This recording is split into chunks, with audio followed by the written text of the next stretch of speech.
Dolia as well. Yes, banning out the Jing does give up the Dolia for Major Pride, so that's going to be double Death on Sunsets, which we know is a crucial combo on the Gorge. We've seen it many times, even within the Americas regions and even the Pacific regions. They ban out the Ganamo, ban out the Mulan. So again, some little pocket picks that they are definitely aiming and doing their own works on both teams.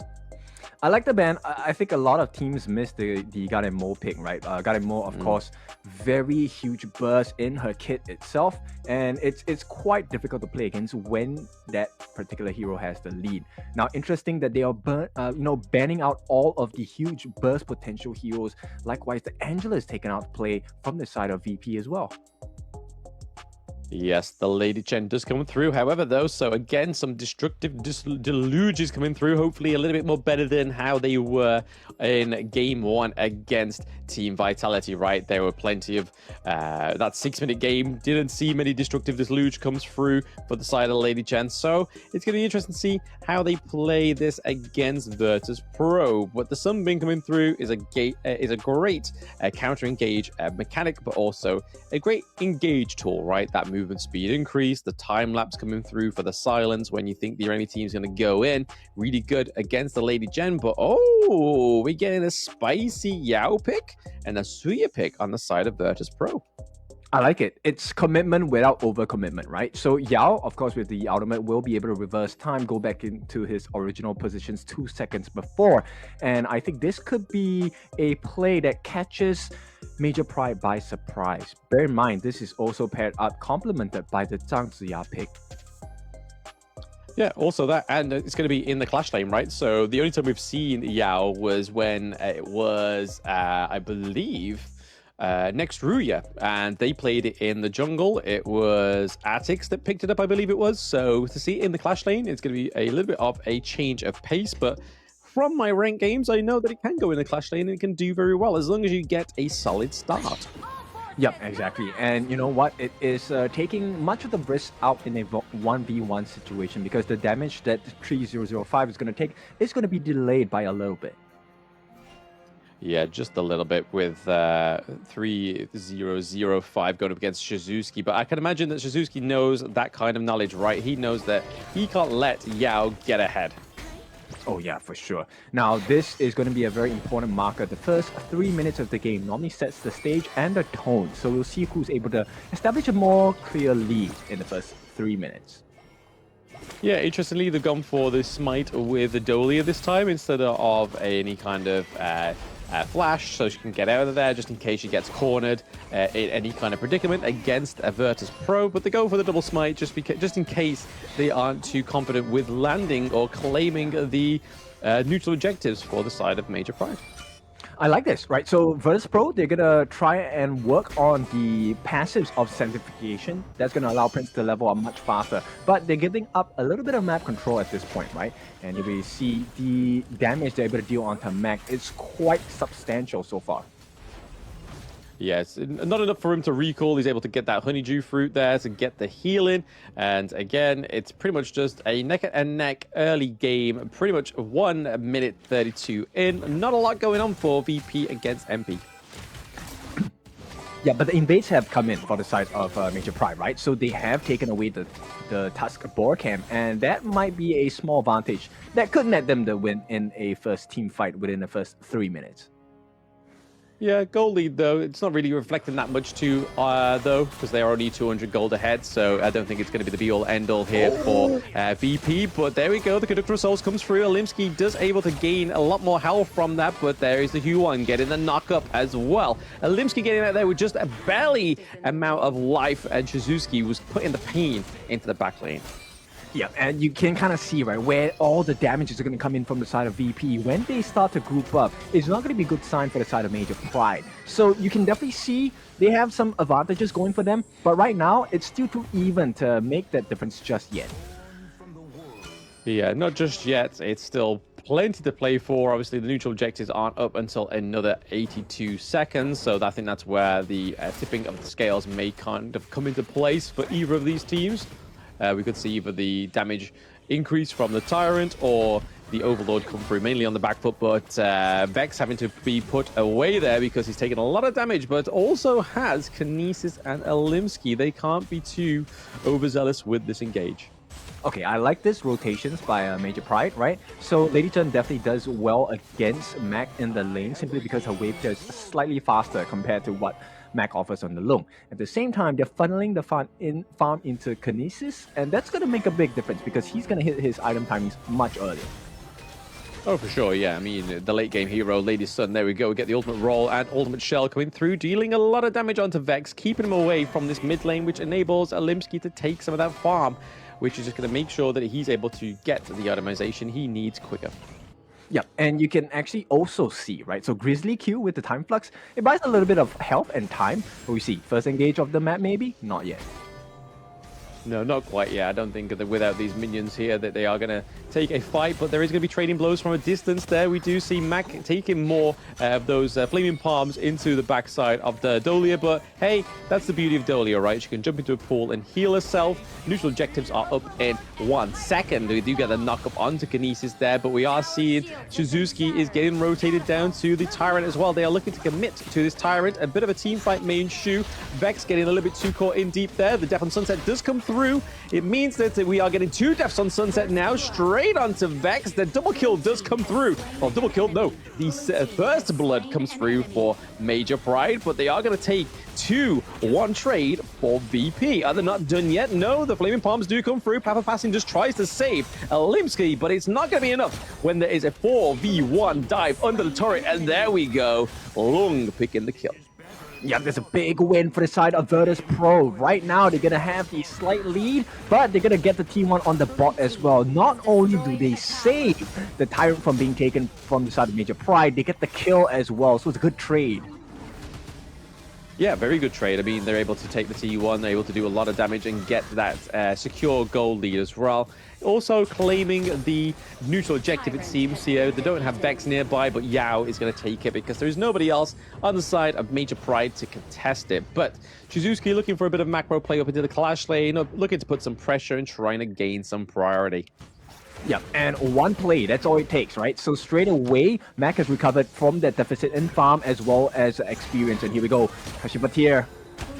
Kashipatir getting caught out here, and it is thanks to Grizzly Q having a much better game on the Sunbin this time around. The time-lapse does come through there. It is going to be a second kill over to the side of VP, and they're not quite done yet. It is 3005 into the back line there onto the Alimsky. We see that Prince puts down the Law, but isn't going to be able to connect onto the Orgrim, but Kinesis looking in trouble there. We do get a knock-up and another kill for VP. Yeah, VP just on another level so far. 6-1 in the first 6 minutes. This is a 3,000 goal lead they've acquired for themselves. This is really big.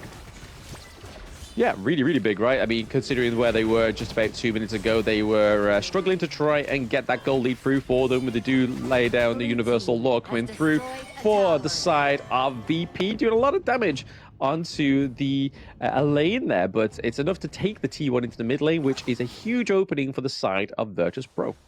Yeah, the little things matter, right? So Universal Law, of course, does damage to the towers as well. It did make the difference, and now Mac, level 9, he's leading the charge against Kinesis. Yes, leading the charge against Kinesis. He's got the lead that he ever so sought for in this game 1. Got to be careful, though. His T1 looking mightily low, taking a lot of blows on the side here of Major Pride. Alimsky is on the run once more, and then Kinesis falls down as well. Vex into the thick of it. The Undying Sorrow comes through, and then there's this Death on Sunset from the lane pad with the Dolia. Gives over that Celestial Melody, giving him another Death on Sunset and another ultimate. Yeah, but it's a big trade, right? So VP, they don't mind losing Vex at this point. And you can see 3005, he's fine, totally open, and they have full control of the map during the chaos at the top. Now they've taken a T2 on the bot, and this is a huge map control win for the side of Virtuous Pro. Oh, absolutely. I mean, they definitely dominate in the Gorge in game one. What seemed like a little bit of a back and forward dance between these two teams in the early game has now turned into a marching band on the side of VP. They are taking the turrets left, right, and center. The T2 down into the farm lane has been taken out, and it looks like they're going to try and take this one into the mid lane. They have the minions in there. Are they going to be able to wave clear it on the side of Major Pride? Alimsky doing his best there just to make sure that they don't lose another turret. Yep, right now it's just pressure on all three lanes for the side of Major Pride right now. So Virtuous Pro, they do well for themselves. They want to make sure they poke it out. Crimson Gold and going to go into the hands of Vex as well. So taking everything of their choosing for the past 2 minutes or so. This is what we expected from Vex when he picked up the Hue one before, right? Especially against Team Vitality. You need to be able to get into the enemy jungle, and you have to kind of literally have your way with their gold and with their camps. And right now, you see that their lane is on the run. Yeah, it's a difficult position to be in, and that's what's so special about the Yao pick, right? So he's able to get in, weave out as well, and it's all for nothing for the side of Major Pride. You can try for this at least once. Yeah, at least once the 6k gold lead is going ahead. But okay, Shizuki gets the kill into Grizzly Q. A little bit overstepping there into the enemy jungle. And now Major Pride are punishing them for it. It's like, hey, get out of our territory. This is ours. Yeah, and very good calculations on the side of Shizuki because he got the kill at a sliver of a health. While that was a consolation prize, the map is not looking too much in good shape for the side of Major Pride though. Yeah, no, there's still a lot of patience and attention needed on the side of Major Pride. They still have the T1 to go through in the mid lane and the farm lane. The Universal Law comes through, but we do see the Smite is able to claim the Tyrant in as well for VP, taking their second neutral objective for themselves. Yeah, this is such a mobile draft coming in from VP, right? They are able to get in, get some damage, and get out safely. And you can see the extension of the range by Vex, as well as Prince. It's too much to handle on the side of Major Pride. Yeah, way too much. A lot of AoE, a lot of damage, and you've also got the 3005 doing really well on this Xiao as well, right? He's able to get in, he's very slippery, able to get back out. The T2 does fall into the mid lane there. Alimsky is going down. The Flaming Palms doesn't quite do enough damage onto the Ogrun. However, they do take the T2 and put a lot more pressure onto Major Pride. Well, Blem, I'm not sure about you, but if I'm Alimsky, I am shuddering in fear right now. That's a lot of damage coming in. Oh, huge amounts of damage, but this is what we was on about with Mac, right? If he gets the level lead, if he gets the gold lead, it's kind of trouble, right? The Death on Sunset does come through onto Mac, trying to close him down, but there's just too much damage from Yao. Yao gets the kill. Yeah, and with that, you could see, right, the Celestial Melody wasted because right now they have the refresh, but he's dead.